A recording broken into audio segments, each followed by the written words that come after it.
नसीब का खेल।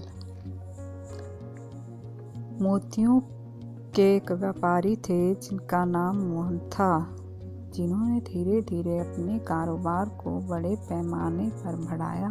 उनका बिजनेस विदेशों में भी फैला हुआ था। उनके 2 बेटे थे।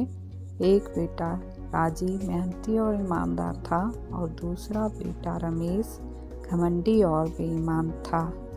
ईमानदार और मेहनती बेटा राजीव अपने पिता की सीखों को समझता था और उनके व्यापार को आगे ले जाने के लिए प्रयास करता था।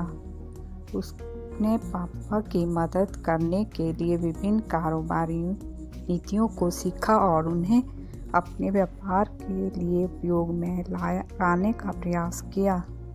राजीव धैर्य और निरंतर प्रयास करता बिजनेस को आगे बढ़ाने में परिश्रम के साथ काम किया और उसने अपने पिता के कारोबार को आगे बढ़ाने में मदद की। दोनों बेटों ने व्यापार में पिता की मदद करनी शुरू किया। समय के साथ मोहन बूढ़ा हो गया। उसके बेटे उसके व्यापार में उसकी सहायता करते थे। एक दिन ऐसा आया कि मोहन की मृत्यु हो गई और दोनों बेटों ने उसका व्यापार संभाला, लेकिन रमेश ने चालाकी से नकली मोतियों का व्यापार शुरू कर दिया।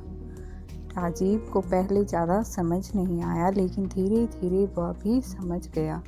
व्यापार में जो काफ़ी मुनाफा होने लगा, लेकिन रमेश बेईमानी से पैसे कमाना चाहता था, तो उसने नकली मोतियों का आदान प्रदान शुरू कर दिया।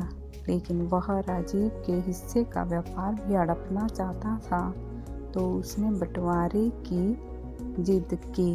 काफ़ी कोशिशों के बाद वह ऐसा करने में कामयाब हो गया। रमेश ने राजीव के हिस्से का व्यापार भी हड़प लिया। इससे राजीव दुखी होकर दूसरे शहर चला गया और वहां पर नए सिरे से मोतियों का व्यापार शुरू किया। राजीव को अच्छा मुनाफा होने लगा और उसका व्यापार धीरे धीरे काफ़ी सफल हो गया।